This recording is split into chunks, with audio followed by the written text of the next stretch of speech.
effects and kills.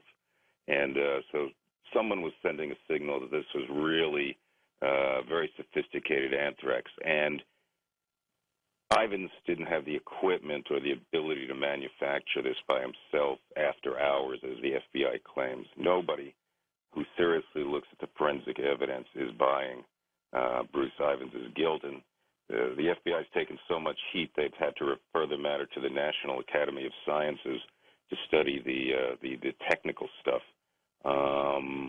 And we'll see what's going to happen with that. Well, and did we know if Ivans even had an axe to grind? Was he upset with anybody, with government, or anyone? Well, certainly he was an eccentric fellow. I mean, the press in the days after his death was leak all kinds of stories that he was mentally unstable. He had his obsession with the sorority, all sorts of stories. It certainly he was an eccentric guy with a good sense of humor with his coworkers. But certainly, we also have to remember, Ivans himself was part of the FBI investigation into the anthrax attacks early on. He'd been working with the FBI and in the lab and was part of that team. But at some point, the Fed started putting pressure on him. And certainly, those last months of Ivans, he was was acting pretty crazy, with drinking heavily, apparently, seeing a therapist, but he was under extreme sort of surveillance, apparently, by the FBI and using very, very heavy-handed tactics and putting pressure on the guy. Why did it stop? We had this scare, we had deaths, and then it just stopped. It went away. What was the message? What did they want, whoever was behind this? What did they want us as Americans, maybe the world, to feel? But why did it stop? Eric?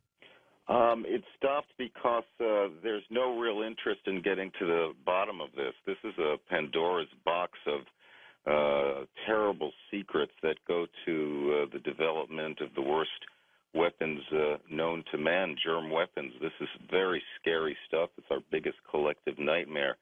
And the FBI, from the get-go, clearly showed it was going after a lone gunman, the Lee Harvey Oswald Sirhan. One crazy guy. So. Yeah, he was eccentric, he drank, who knows. The FBI, one of the things they put out was that Ivans was working closely with the people who make the anthrax vaccine, the Bioport Corporation. Mm-hmm. And the FBI said that he stood to profit through some patents he held from anything that would increase the demand for that vaccine, such as an anthrax attack. And so they're saying there could be a financial motive behind it.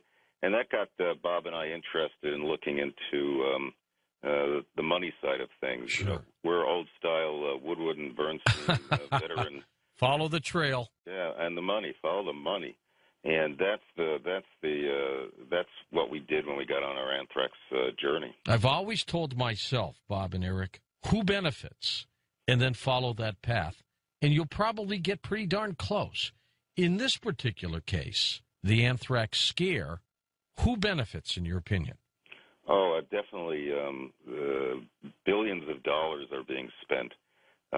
So it's big pharmaceutical concerns. It's universities, it's medical foundations, it's multinational drug companies. They clearly have demonstrably gained. Since the anthrax attacks, the U.S. government has given out contracts or awarded contracts for $57 billion. Oh, my God. Which used to be a lot of money, George, before all the bad. Not anymore. Yeah, I know, but it's still a lot of money, and it's $57 billion that we know of. That's without even getting into the black budget. Does this, in your investigation, shed some kind of light on this entire 9/11, the anthrax scare? We'll talk about the dead microbiologists in a moment. Does this shed some kind of, going into Iraq, some kind of stigma over all of it? Is this all connected?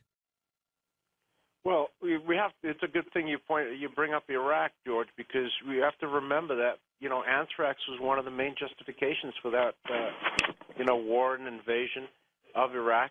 Because remember, Colin Powell went to the UN and he held up that little vial and he said, "This is what yes, this was what was sent in the letters." And Saddam Hussein's got tons of this stuff, and that became one of the main justifications in the invasion. But what we discovered in our investigation, that this, in fact, was a fairly small world that was all connected. This germ warfare world, it's not a lot of people, and there's a very rich history of cooperation that stretches across continents, decades, and even enemies, supposedly enemies, were working together on this. Soviets and the UK, South Africa. It's actually a very small world. And if we take it to Iraq, who supplied the anthrax that built up Saddam Hussein's germ warfare program originally? It was us. Exactly. So we knew. We sent the stuff around the world. And there's actually an international trade in this in this field of germ warfare. Now, even though it's a small group, are they powerful? Are they wealthy? Oh, yes, they're extremely wealthy, and they're extremely politically wired. We looked at who's getting the money, and these corporations, I'll give you a quick example. The company that makes the vaccine, Bioport, they came into existence when a German-Lebanese telecom executive with no expertise in vaccine work or scientific education, a man by the name of Fouad El-Hibre, took over the Bioport Corporation in a sale. He was the Bioport Corporation. They bought the Michigan State anthrax vaccine facility. It was a small that was where they operation. were really located for a while, right? Right. In Lansing, Michigan, I think. Yeah, and they spent, I believe it was $10 million up front, but they got a business partner that came in very handy, the former chairman of the U.S. Joint Chiefs of Staff, Admiral William Crowe, who served as Joint Chiefs under, I think it was Reagan, and then in Clinton, he was appointed U.S. ambassador to London. Well, he came back from London, and he hooked up with the anthrax vaccine company, Bioport. And so these are very powerful people who are very wired. Later, Bioport was able to hire lobbyists from Dick Cheney's former staff, big guys who got paid top dollar to work their way through the FDA for the exclusive contract for the anthrax vaccine when they were under challenge. This is big business with a lot of political juice on Capitol Hill. And without an anthrax scare or some kind of anthrax attack, there's no need for vaccine, is there? Absolutely. Not only the vaccine, but this whole biodefense. You see, what's really happened is we've seen a boom, an explosion in this biodefense industry, what we call the bioterror military-industrial complex, which has benefited from these $57 billion since those anthrax attacks, and which, one of the big things about all this, it's all become privatized, or it's become more and more privatized. So now you have what used to be the domain of secret government programs is now become big business. And once it crosses over into the private sector, it's hard to look into it. There's what could be government activity. They can hide behind these companies.